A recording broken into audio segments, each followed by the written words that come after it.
les cours d'université de Marianne, étudiante en journalisme, se donnent en ligne cette année à cause de la pandémie.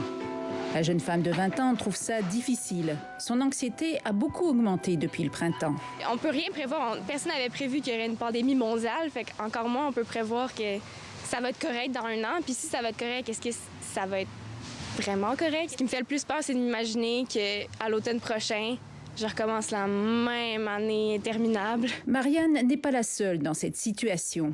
Un récent rapport de la santé publique de Montréal révèle que près d'un jeune Montréalais sur 2 dit avoir des symptômes d'anxiété et de dépression. Et selon un autre sondage mené en avril par la firme Crop, 56% des parents disent que l'état psychologique et émotionnel de leur enfant s'est détérioré. 29% rapportent que le sommeil de leur enfant s'est détérioré. Et 42% ont constaté une augmentation du sentiment de solitude chez leur enfant.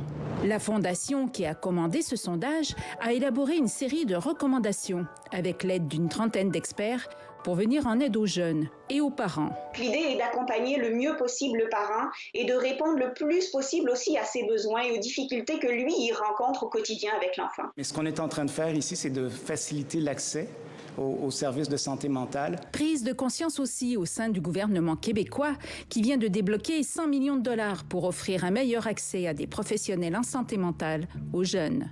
Ces derniers ne sont pas les seuls affectés par la pandémie. 86% des psychologues québécois rapportent une augmentation de la détresse mentale chez leurs patients.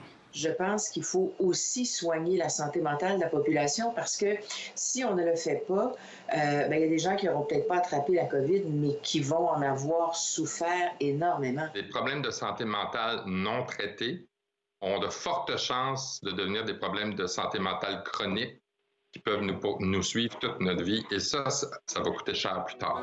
Marianne espère maintenant que le virus ne lui volera pas davantage les beaux moments de sa jeunesse.